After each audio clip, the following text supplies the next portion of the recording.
Ajá, Gabriel Vera de este lado. El día de hoy les voy a hablar brevemente sobre la historia de los neutrones, los cuales son partículas no elementales que componen típicamente el núcleo de los átomos, que está compuesto por protones y por neutrones. La historia de los neutrones comienza más o menos en 1911 con Ernest Rutherford en su modelo atómico, el cual se oponía al modelo de Thomson, que era conocido famosamente como el panque con pasas. Rutherford, gracias a su experimento de la lámina de oro, había demostrado que los protones que el núcleo era positivo y que los electrones se estaban moviendo en alguna región circundante.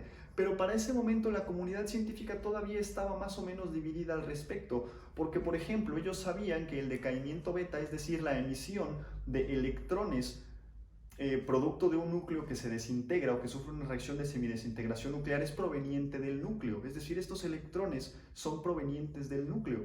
Entonces se preguntaban cómo es posible que si los electrones se muevan alrededor del núcleo, también puedan provenir del núcleo. Fue entonces que en 1920 Ernest Rutherford, en colaboración con algunos estudiantes de tesis doctoral, propusieron que dentro del núcleo había, además de los protones, había neutrones, es decir, partículas que tenían una masa similar a la del protón, pero no tenían carga. Y ellos lo proponían de alguna manera para intentar explicar el decaimiento beta y también para intentar explicar cómo es que los protones dentro del núcleo no se repelían entre ellos, es decir, como si fueran una especie de mediadores de fuerza entre protones y protones que naturalmente deberían de experimentar una fuerte interacción coulombica. Nótese que para ese momento no se sabía de la existencia de la interacción nuclear fuerte, que es de hecho la que mantiene unido a un núcleo. En 1931, o sea, 11 años después, Bothy y Becker estaban trabajando con polonio y se dieron cuenta que cuando el polonio, que por cierto se desintegra emitiendo partículas alfa, es acercado a núcleos pequeños como los del berilio y los del litio, se emite una radiación mucho más penetrante que la radiación gamma y que no responde a campos ni eléctricos ni magnéticos.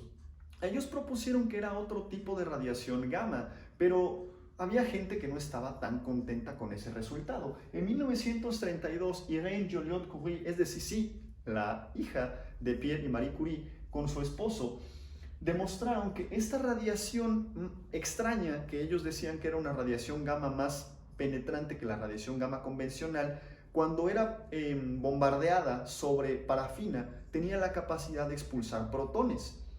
Y ellos dijeron que, pues bueno, era un fenómeno normal y era natural porque tenían demasiada energía. Pero esto a Ernest Rutherford y a James Chadwick no les pareció tan bien. De hecho, ellos dos se voltearon a ver y dijeron, a ver, la radiación gamma no tiene, son fotones, no tienen masa y no deberían, y no tienen energía suficiente por consecuente como para ser suficientes para poder botar de un núcleo un protón.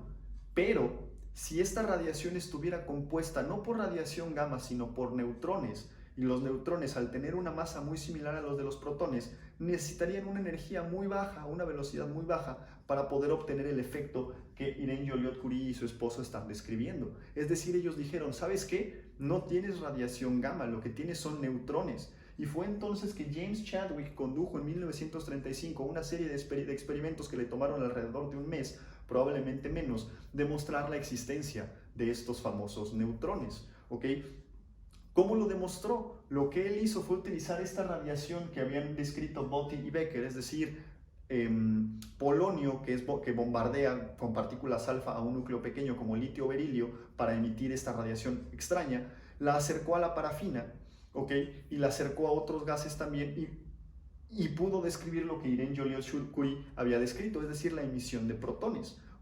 Él sin duda, después de medir la masa y la carga de estas partículas, se dio cuenta que verdaderamente eran protones y después de hacer una serie de cálculos utilizando las masas y las cargas que se tenían en aquellos momentos, llegó a la conclusión de que en efecto no podía ser radiación gamma, eran neutrones, porque no respondían a campos eléctricos ni magnéticos. De hecho, Ettore Majorana, perdónenme si lo pronuncio mal, uno de los más grandes físicos teóricos que ha conocido la humanidad y quien por cierto a la edad de 32 años desapareció sin dejar rastro, llegó a la misma conclusión que James Chadwick había llegado.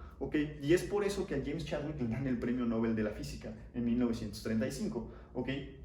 justamente por el descubrimiento del neutrón, perdón. La masa de los neutrones se determinó de una manera bastante interesante. Si bien Irene Joliot-Curie lo intentó, fracasó olímpicamente por varios errores experimentales, pero a Chadwick se le ocurrió una manera bien interesante de demostrarlo. Ellos sabían de la existencia de distintos isótopos, es decir, elementos, el mismo elemento pero con distinto número de masa, un número diferente de neutrones.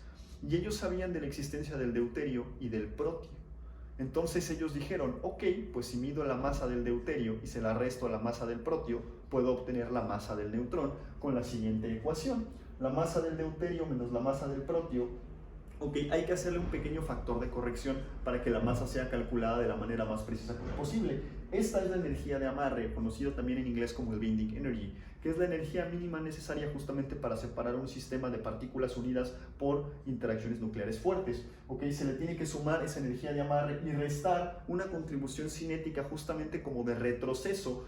Cuando estas partículas se separan, hay cierta energía de retroceso, cierto aumento de energía cinética, y hay que restar ese cierto aumento de la energía cinética justo para tener una masa en el neutrón lo más, ¿cómo les podré decir? Pues lo más preciso posible. Nosotros al día de hoy sabemos que los neutrones son bariones, es decir, son partículas compuestas por ternas de quarks, por ende no son partículas elementales, pues tienen una estructura interna, se descomponen en partículas más pequeñas. Tiene una masa de 1.674 por 10 a la menos 27 kilogramos, es decir, es un poquitito más pesado que un protón. Tiene una carga esencialmente de 0 veces la carga del electrón y un spin, por su naturaleza fermiónica, es un medio de la constante de Planck reducida a h sobre 2pi. ¿Okay? Y nosotros sabemos que un neutrón está compuesto por 2 quarks down y un up. Sean felices.